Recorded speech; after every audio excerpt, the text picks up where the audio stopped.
Ivan the Terrible, or Ivan IV, set the pattern for future autocrats. He was the prototype of a totalitarian ruler. We'll meet him again in the man named Stalin.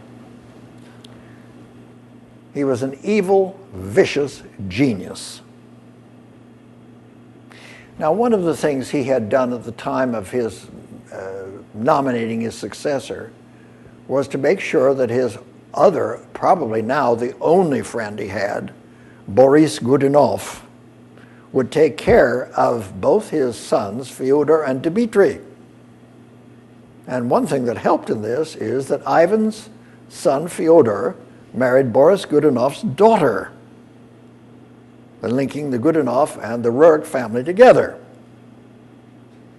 Now, with Ivan dead and Feodor the nominated heir, Boris was the guardian for the two Tsarevichs. And Feodor succeeded as required or as requested by his father and was elected to be Tsar. He was Feodor the First. Well, not long after this, his half-brother Dmitri was murdered. Many people said Boris did it. He's clearing the way for himself, don't you see? Well, whether he did or not, many people believe he did not. That was the feeling. And he governed as prime minister. There was no such thing, but you know what that means, as a first minister for young Feodor during his 14-year reign. You know, it didn't happen overnight. Feodor lasted a while. He was a nice young man.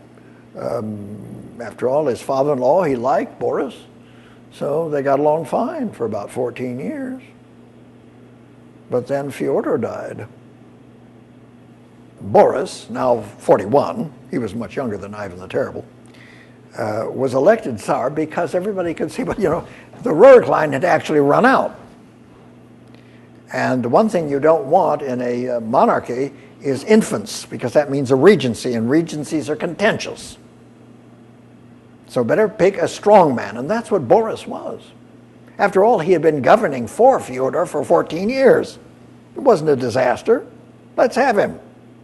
I'm paraphrasing. But they elected Boris Tsar.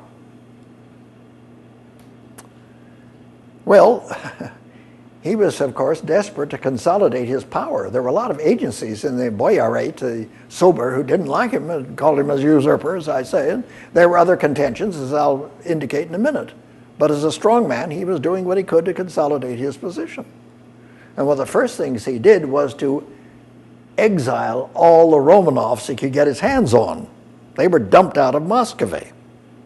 And Nikita Romanov, who was Anastasia's brother, I guess, and his son, Feodor, another Feodor, sorry, there are a lot of Ivans and a lot of Feodors here, went to Poland to seek refuge. Well, in 1604, shortly into Boris's reign, out of Poland came Dmitri, claiming that he hadn't been murdered, that he was the real Dmitri, the heir to the throne, and all others should be set aside for him. And he had the Polish army to back him up. And they began to march toward Muscovy. Well, Boris was in a terrible struggle now for power, to keep it, actually, just to keep it, because there were agents within the boyarate who said, yes, he probably is the real Dmitri, and we should support him, and Boris is a usurper, as I've said before. And Boris was struggling like mad the next year when he had a heart attack and died. But he'd had a son. Guess what his son's name was? Feodor.